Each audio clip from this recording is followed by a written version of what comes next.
नमस्कार, बहुत स्वागत है आप सभी लोगों का हमारे समृद्धि आईएएस के यूट्यूब चैनल पर और अब की बार मेंस पार्ट सीरीज में।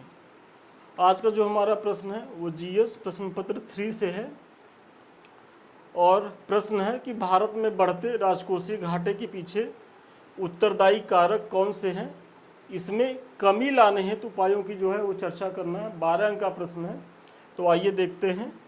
देखिए, आगे बढ़ने से पहले आप लोग तो कमेंट करके ये बताइए कि आप लोग की तैयारी कैसी चल रही है, और ख़ासकर वो हमारे स्टूडेंट जो हमारे संस्थान से मुख्य परीक्षा प्रोग्राम से नहीं जुड़े हैं किसी भी कारण से, और वो अपना फीडबैक दें कि उनकी कैसी चल रही है। क्योंकि जो हमारे बच्चे हैं उनसे तो हम बातचीत करते रहते हैं, उनकी कॉपी चेक करते रहते हैं, तो उनकी जो समस्याएं रहती हैं तो उस दिशा में हमारी बातचीत भी होती रहती है। लेकिन बहुत से ऐसे हमारे विद्यार्थी हैं कि जो हमारे यूट्यूब प्रोग्राम से जुड़े हुए हैं और मुख्य परीक्षा दे रहे हैं, तो आप लोगों को तो कोई समस्या नहीं आ रही है। अगर कोई समस्या हो किसी भी प्रकार की तो हमारे नंबर पे 9971171941 पे जो है आप हमसे मैसेज करिएगा और हम फ्री होंगे तो ज़रूर जो है मतलब रिप्लाई करेंगे, और ये निश्चित तौर पे रिप्लाई करेंगे। बस आप इतना लिखिएगा कि मेंस लिख रहे हैं और सर मदद चाहिए, जो भी आपकी चीज़ें रहेंगी तो आप लोग बात करिएगा, बताइएगा कि कोई समस्या तो नहीं आ रही है। ये कुछ प्रोग्राम है, ये तो आप लोग जान ही रहे होंगे, तो इसके बारे में एक बार पुनः देख लें कि 9 बजे 4 बजे मंडे टू फ्राइडे और शनिवार को सुबह 9 बजे ये चीज़ें हो रही हैं। अभी संस्थान के द्वारा आरओ को लेकर के भी कुछ प्रोग्राम चलाए जा रहे हैं, तो उसमें आप देखेंगे कि 12 बजे जो है वो विनीत भैया की जो क्लास आती है, विनीत पाठक सर की, वो आप लोग उससे जुड़िए। और शाम को प्रभा मैम की 6 बजे क्लास आती है। ये सारे क्लासेज लाइव होती हैं, तो आप लोग जो है इसका लाभ उठाएं। प्रश्न एक बार पुनः पढ़ रहे हैं। भारत में बढ़ते राजकोषीय घाटे के पीछे उत्तरदायी कारक कौन से हैं, इसमें कमी लाने हैं तो उपायों की जो है वो चर्चा करनी है। देखिए, ये प्रश्न जो है वो 2 डायमेंशंस में पूछा गया है, तो इसमें जो की पॉइंट है राजकोषीय घाटा, यही आपके प्रश्न का आधार है, और इसी आधार को जो है 15 से 20 शब्दों में जो है एक्सप्लेन कर दीजिए। यही आपके भूमिका का पार्ट हो गया। तो सरकार की सकल आय और सकल व्यय के अंतर को राजकोषीय घाटा कहते हैं, लेकिन इसमें शर्त क्या है कि उधार को छोड़ करके, क्योंकि ये आय में जो संपूर्ण आय होती है इसमें क्या है कि उधार को इंक्लूड किया जाता है। लेकिन अगर उधार इंक्लूड हो गया तो फिर राजकोषीय घाटा तो रहा नहीं, फिर तो बराबर हो गया। तो वही कह रहा है कि सकल आय मतलब उधार को अगर छोड़ दिया जाए तो जो सकल आय हो रहा है और सकल व्यय का जो अंतर है वही राजकोषीय घाटा है। इस घाटे को आमतौर पर उधार लेकर के जो है वो पूरा किया जा रहा है। इसको आप ऐसे समझिए कि सपोज करिए कि आप जो है एक कोई संस्था चला रहे हैं, और उस संस्था को चलाने में आपका जो मासिक जो खर्चा है वो 10,000 रुपये अगर है, और इस संस्था के द्वारा जो आपकी इनकम हो रही है वो 9,000 रुपये की हो रही है, तो अब संस्था चूंकि आपको चलाना है, आपको 1,000 की अतिरिक्त की ज़रूरत होगी, तो वो आप कहाँ से पूरा करेंगे? तो वो आप जो है उधार लेंगे। तो 10,000 की तो पूर्ति आपने कर दिया, लेकिन आपका जो घाटा हुआ, जो राजकोषीय घाटा हुआ आपका, वो कितने का हुआ? वो 1,000 रुपये का हो गया। और कल को अगर यही चीज़ है कि संस्था आपकी ग्रो कर जाए और इसका खर्चा बढ़ के 12,000 हो जाए और ये 15,000 कमाने लगे, तो आप जो है सरप्लस में चले जाएंगे। लेकिन ये तो व्यवसाय में इस तरीके की चीज़ें होती हैं, लेकिन भारत जैसे अभी अल्प विकसित देश और कल्याणकारी राज्य के लिए राजकोषीय घाटा जो है वो कभी शून्य पे नहीं आ सकता। मतलब इसलिए देखिए, सरकार जो टारगेट भी रखती है तो कुछ राजकोषीय घाटा वो जान के करती है, वो अभी हम बताएंगे कि करना क्यों अनिवार्य है। तो आप लोग राजकोषीय घाटे को समझ गए होंगे कि आय और व्यय का जो अंतर है उधार को छोड़ करके, वही बेसिकली राजकोषीय घाटा है। राजकोषीय घाटा किसी देश की वित्तीय सेहत का एक जरूरी संकेतक होता है, जो यह दर्शाता है कि किसी दिए गए वित्त वर्ष में सरकार का खर्च राजस्व से जो है वो कितना ज़्यादा है। मतलब इसी के द्वारा ये पता चलता है कि जो भी मैंने उदाहरण दिया कि भाई आपकी आमदनी कितना है और आपके खर्चे कितने हैं। वित्त वर्ष 2024-25 में राजकोषीय घाटा जो है वो जीडीपी का 5.6% है। मतलब ये 2024-25 का है, जबकि 25 में जो है 4.8 जो है वो रहने का अनुमान है। मतलब अगर 24 की बात की जाए तो 5.6 है, 25 में इसे 4.8 रहने का अनुमान है, और 2026 के लिए टारगेट कितना किया गया है, 4.4 का। मतलब थोड़ा सा सरकार अभी इसको और घटाने के फेवर में दिख रही है। लेकिन देखिए टारगेट कभी भी ये नहीं कह रही है कि जो है हम इसको शून्य पे लाएंगे, और शून्य पे जो है वो कभी राजकोषीय घाटा आ भी नहीं सकता है। तो ये जो आंकड़े हैं इसको याद रखिएगा, ये प्रीलिम्स में भी बहुत ज़रूरी हैं, क्योंकि यहाँ से तो डायरेक्ट जो है प्रश्न पूछा जाता है कि भाई वर्तमान ईयर में राजकोषीय घाटा कितना रहा, या आगे जो है आने वाले ईयर में कितना जो है लक्षित किया गया है। तो ये हो गया। आगे देखें कि भारत में बढ़ते राजकोषीय घाटा के पीछे जो है उत्तरदायी कारक कौन है। तो अगर कारक देखा जाए तो सबसे पहला कारक यही है कि आय से अधिक खर्च। मतलब वही है कि आपकी आय जो है वो 100 रुपया हो रही है और आप 120 रुपये का बजट बना के चल रहे हैं, तो 20 रुपया तो जो है वो आप माइनस में प्रत्येक ईयर तो रह ही रहे हैं, और यही आपकी जो है राजकोषीय घाटा है। दूसरा जो है कर राजस्व में कमी, कि आर्थिक मंदी या कर छूट के कारण कर राजस्व में गिरावट से जो है सरकार की जो है आय घट जाती है। मतलब आप ऐसे देखिए कि अगर अभी कोविड का समय था, कोविड के समय में जो है उद्योग धंधे कितना ज़्यादा प्रभावित हुए, तो ऐसी स्थिति में जो सरकार का जो कर राजस्व है वो घट गया। तो जब कर राजस्व घट गया और सरकार को डिमांड तो पूरी करनी है, लोक कल्याणकारी कार्यों को, वेलफेयर की चीज़ों को तो चलाते ही रहना है, और विपदा आपदा में तो और ज़्यादा चलाना होता है। तो ऐसी स्थिति में आप देखेंगे कि सरकार का राजस्व घाटा बहुत ज़्यादा बढ़ गया था, कोविड के समय में बहुत ज़्यादा बढ़ गया था। अब इधर इसको धीरे धीरे जो है वो नियंत्रित किया जा रहा है। तो वही आप बता रहे हैं। फिर आर्थिक मंदी के दौरान कर संग्रह की कमी और सामाजिक कल्याण पर व्यय में वृद्धि से राजकोषीय घाटा बढ़ता है। भाई आर्थिक मंदी कैसे आती है? आर्थिक मंदी मतलब अर्थव्यवस्था की जो चीज़ें हैं वो स्लो हो जाए, और ये स्लो कब होती हैं? जब लोगों की क्रय शक्ति जो है क्षमता घट जाती है। और क्रय शक्ति क्षमता कैसे घटती है? कि जब उनको उनके अनुसार रोजगार नहीं मिलता है। तो ऐसी स्थिति में क्या होता है कि मंदी की स्थिति आ जाती है, और मंदी की स्थिति में देखिए राजकोषीय घाटा तो बढ़ता ही बढ़ता है। और राजकोषीय घाटा बढ़ने का एक कारण और भी होता है, इस मंदी से निकलने के लिए सरकार क्या प्रयास करेगी? तो ज़्यादा से ज़्यादा जो है वो मार्केट में पैसे का फ्लो बढ़ाएगी, और वो फ्लो वेलफेयर के लिए करेगी, लोगों को ज़्यादा से ज़्यादा उपभोग करने के लिए भाई उनके खाते में कुछ पैसा ट्रांसफ़र करेगी, ताकि अर्थव्यवस्था में पैसे का जो है पुनः एक फ्लो आए, और फिर जो आर्थिक मंदी की जो चक्र है वो टूटे। अगर आप 1929 की जो मंदी आई थी तो उसमें आप देखेंगे कि यही चीज़ों को अपनाया गया था, कि जो एक क्रम चल रहा था, जो एक चक्र चल रहा था, उसको तोड़ने के लिए वेलफेयर के कामों में जो है अधिक से अधिक धन को खपाया गया। तो ऐसी स्थिति में भी राजकोषीय घाटा जो है वो बढ़ेगा, क्योंकि वेलफेयर का जो काम होता है तो उससे कोई राजस्व तो जनरेट होता नहीं है कि भाई उससे जो है राजस्व जनरेट हो रहा है, तो वो आपके मतलब राजकोषीय घाटे को तो बढ़ाएगा ही बढ़ाएगा। आगे बढ़ने से पहले ये हमारे कुछ प्रोग्राम चल रहे हैं अब की बार मेंस पर और शून्य से शिखर बैच, दोनों बैच जो है मुख्य परीक्षा को लेकर के हैं। ये उन बच्चों के लिए जो इस बार मुख्य परीक्षा को टारगेट कर रहे हैं, ये उन बच्चों के लिए है कि जिनका लक्ष्य 2025 का पीसीएस है। दोनों ही बैच बहुत फ्रूटफुल है। यहाँ जो है डेली आपको प्रश्न कराए जाते हैं, डेली उसका मॉडल आंसर दिया जाता है। इस बैच में चूंकि टारगेटेड बैच है तो यहाँ एक दिन में करीब आपको 8 प्रश्न देखने को मिलेंगे, यहाँ जो है 2 से 4। आप जिसके लिए योग्य हो, आपको जिसमें लग रहा हो कि हमको ज्वाइन करना, तो आप लोग ज्वाइन करिए। अधिक जानकारी के लिए 7303307507 पे आप संपर्क कर सकते हैं।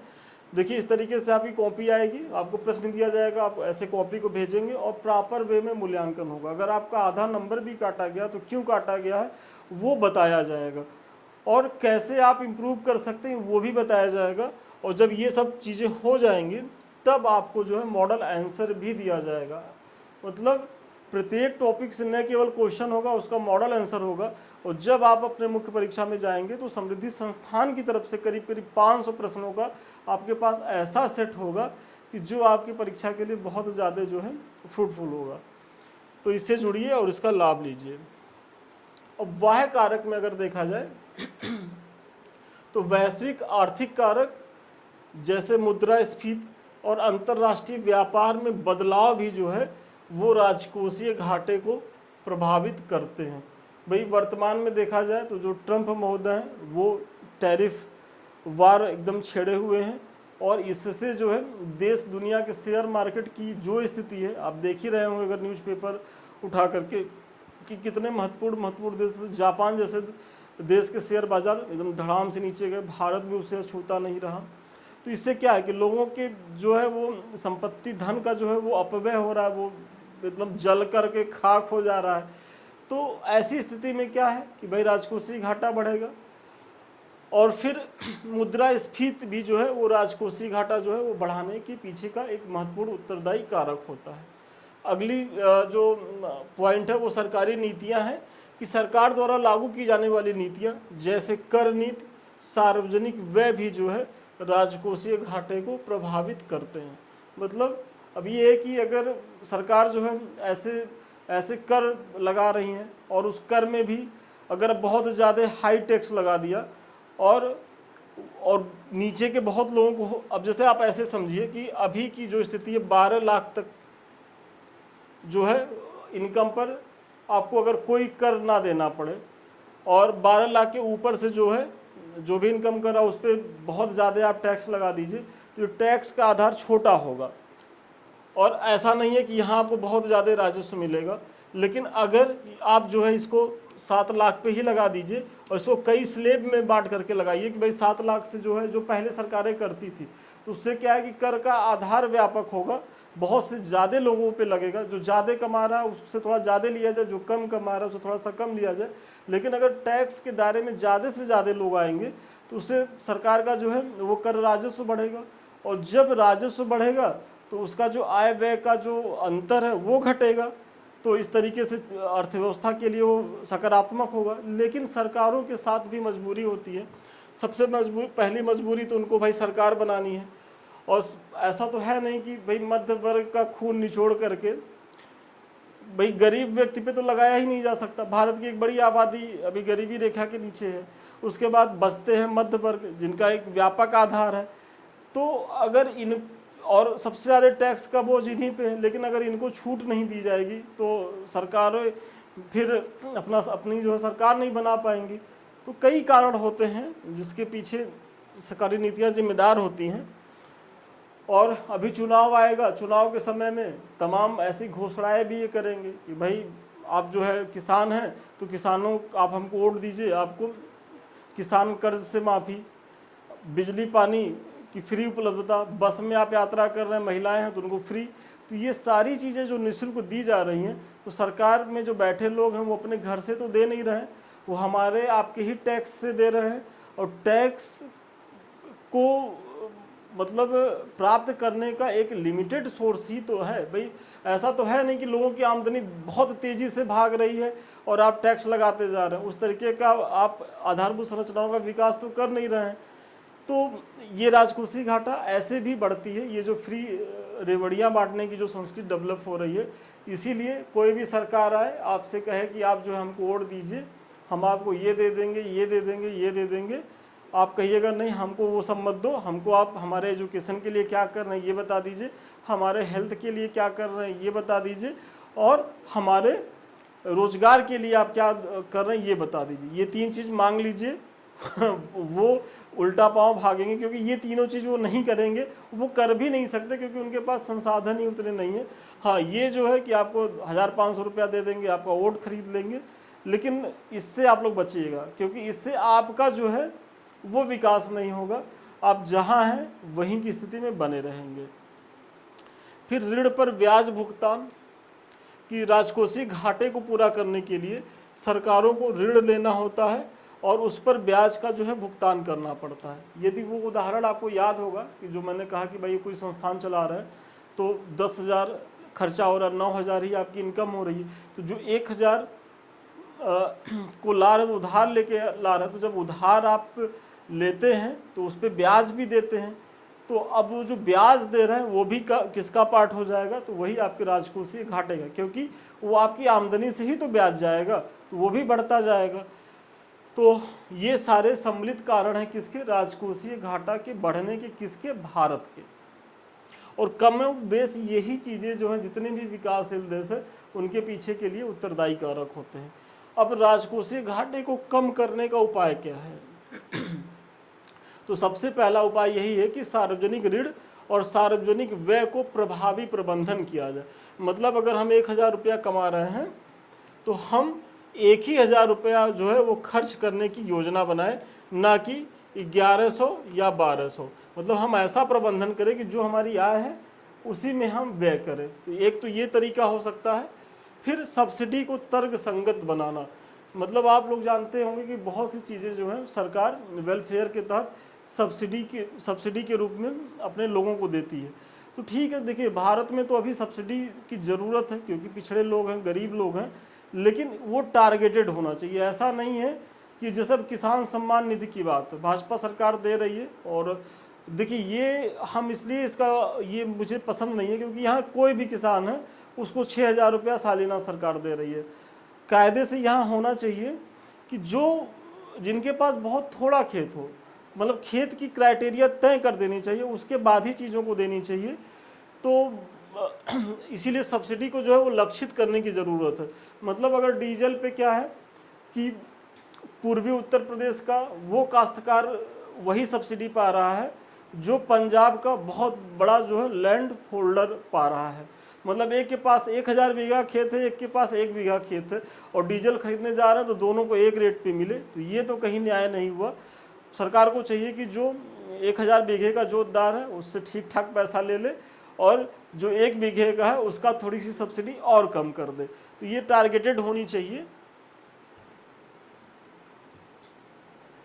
फिर कर प्रबंधन पर ध्यान देना। कर प्रबंधन पे वही कि ज़्यादा से ज़्यादा लोगों को टैक्स के दायरे में लाना। वो ऐसे है कि भाई इनकम के हिसाब से टैक्स, जो जितना ज़्यादा टैक्स मतलब कमा रहा है, इनकम हो रही उसी हिसाब से वो टैक्स दे, जो कम कमा रहा है वो कम दे, लेकिन कुछ तो वो भी दे।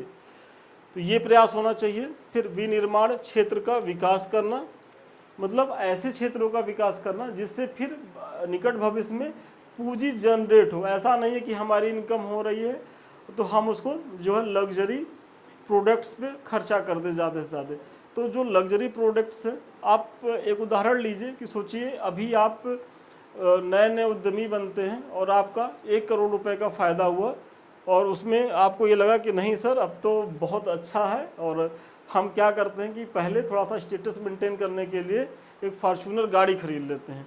तो 1 करोड़ की इनकम में आप 60 लाख की गाड़ी खरीद लिए तो 40 लाख ही बचा, और वो फॉर्च्यूनर गाड़ी जो है 60 लाख की जो आपने खर्चा किया, अब वो उसको मेंटेन करना, वो कितना डीजल पेट्रोल उसमें लगता है, सारी चीज़ें, और उससे आपका राजस्व क्या जनरेट हो रहा है।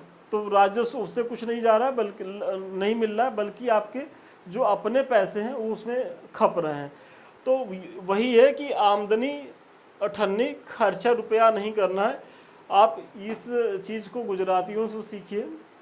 हमारे उत्तर प्रदेश बिहार में क्या है कि जो थोड़ा सा भी जिसके पास पैसा आता है तो सबसे पहले वही चीज़ है कि उसको एक भौकालिक गाड़ी चाहिए, और फिर थोड़ा सा और रंगबाज टाइप का है तो पिस्टल उस्टल ले लेगा। हालांकि अब ये संस्कृत चली जा रही है यूपी बिहार में, अब इस सब चीज़ों को लेकर के लोग पसंद भी नहीं कर रहे हैं और सरकारें भी बहुत सख्त है, तो ये तो कम हो रहा है, लेकिन फिर भी है ये सब चीज़ें। तो ये ऐसे जगह अपने इनकम को खपाएंगे, लगाएंगे, और थोड़ा सा और कमाए तो वो 2-3 गाड़ी के साथ, काफिला के साथ चलेंगे। लेकिन वही उनसे 10 गुना ज़्यादा रिच कौन होते हैं? गुजरात के जो है वो व्यवसायी होते हैं, लेकिन अगर उनकी लाइफ स्टाइल को देखेंगे तो लाइफ स्टाइल बहुत शानदार जीते हैं, बहुत लग्जरियस होटल में रहेंगे, खाएंगे पिएंगे, लेकिन वो अपने स्वास्थ्य को लेकर के करते हैं। ये नहीं है कि वो मर्सिडीज से चल रहे हैं। आप बढ़िया से बढ़िया गुजराती को देखिए, वो वही I-10 I-20 से यात्रा करेगा, मतलब वहीं तक अपने आप को सीमित रखेगा। तो ये जो प्रबंधन है, वो प्रबंधन उसको और ज़्यादा विकास के लिए बढ़ाएगा। और इसलिए देख रहे होंगे कि जो गुजराती है वो वर्तमान में पूरे देश दुनिया पे छाए हुए हैं। सार्वजनिक निजी भागीदारी बढ़ाना मतलब ये है कि भाई सरकारें ही सब जगह काम ना करें, क्योंकि सरकार के पास जो है वो वित्त के एक सीमित स्रोत होते हैं, उनको काम बहुत करना होता है। तो कुछ ऐसे सेक्टर्स की पहचान की जाए जहाँ जो बड़े बड़े उद्योगपति हैं उनको इनवाइट किया जाए और उस पर उनको कुछ लाभ भी दिया जाए। कहा जाए कि भाई आप जो है तमाम चीज़ों पे आइए, चाहे आधारभूत संरचनाओं के विकास के लिए हो, हेल्थ को लेकर के हो, एजुकेशन को लेकर के हो, और इस दिशा में आप प्रयास होते देख भी रहे होंगे। लेकिन इसमें एक संभावना, मतलब संभावना क्या दुर्भावना भी हो सकती है। दुर्भावना ये होती है कि जो राजनीतिक पार्टियां होती हैं वो अपने चहेते लोगों को यहाँ इन्वॉल्व कर लेती हैं। तो ये नहीं होना चाहिए, बल्कि इसमें जो है खुली निविदा आमंत्रित की जाए, टेंडर डाला जाए, और जो सबसे तार्किक जिसका टेंडर हो उसी को इस योजनाओं के तहत शामिल किया जाए। तब जाकर के सही माने में ट्रिपल P का जो कॉन्सेप्ट है वो पूरा हो सकेगा। फिर मानव संसाधन का जो है वो कुशलतम प्रबंधन करना बहुत महत्वपूर्ण है, क्योंकि भाई अगर हमारे जो मानव संसाधन है इनका हम कुशलतम जो है वो प्रबंधन कर ले तो ये वेल्थ क्रिएट करेंगे, ये हमारे जो है राजस्व का एक बेहतरीन स्रोत बनेंगे। और अगर हमारे राजस्व में जो कर है वो हमको ज़्यादा मिलेगा, हमारी आय बढ़ेगी, तो फिर इनकम यदि बढ़ रही है तो खर्चा करने में क्या ही समस्या है। तो वो चीज़ें हैं। फिर पूंजीगत निवेश होना चाहिए, मतलब किसी व्यवसाय में जो है दीर्घकालिक लाभ के लिए धन लगाया जाए, ये भी आप बता सकते हैं।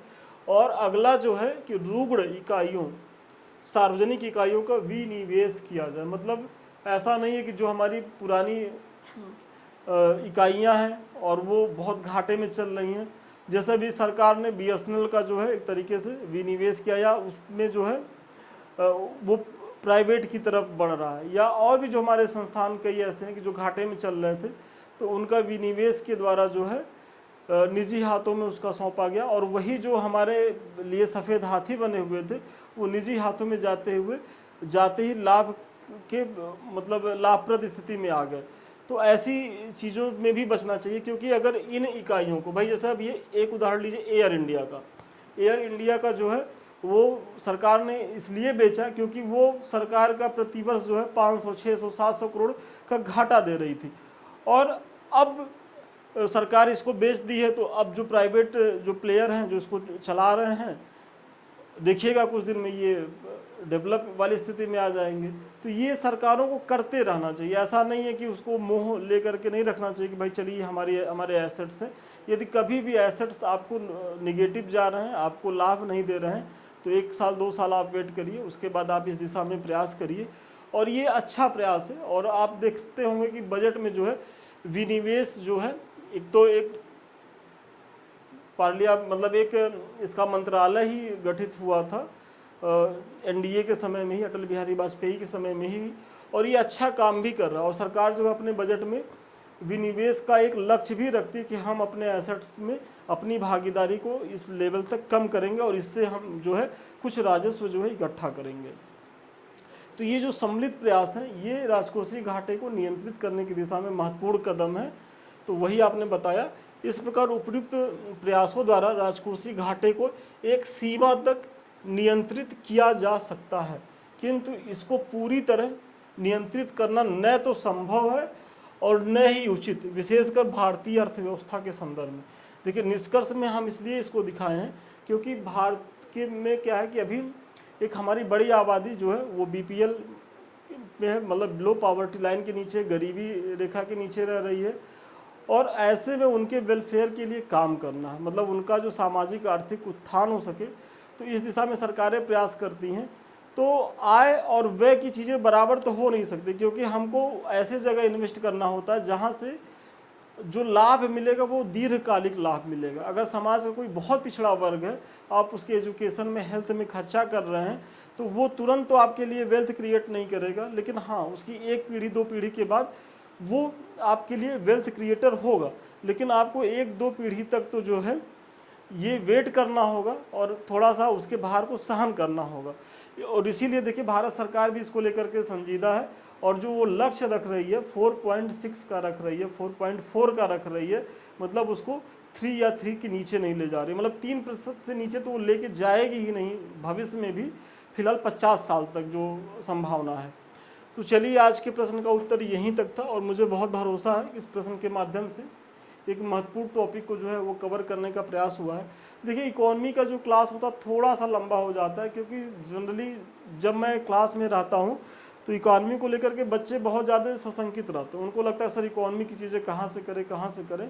तो हम जब यहाँ आते हैं तो सोचते हैं थोड़ा सा आपको विस्तार से बताएं, जिनका बैकग्राउंड नहीं भी है वो भी समझ लें, क्योंकि अब हम राजकोषीय घाटा को थोड़ा सा एक्सप्लेन ना करें, उसके बारे में ना बताएं, तो जो नया बच्चा होगा वो तो घबरा जाएगा। तो थोड़ा सा आप लोग धैर्य बना करके इसको सुनिएगा। ये कुछ लिंक्स हैं, इसको भी आप लोग ज्वाइन करिए। ये टेलीग्राम है, ये हमारे 2 यूट्यूब चैनल हैं, और अगर आपको हमारे किसी भी बैच से जुड़ना हो या हमसे बात करना हो तो इस नंबर पे आप जो संपर्क कर सकते हैं। तो चलिए आज के लिए इतना ही, पुनः मिलते हैं नए वीडियो में नए क्लास के साथ। तब तक के लिए धन्यवाद, शुभकामनाएं।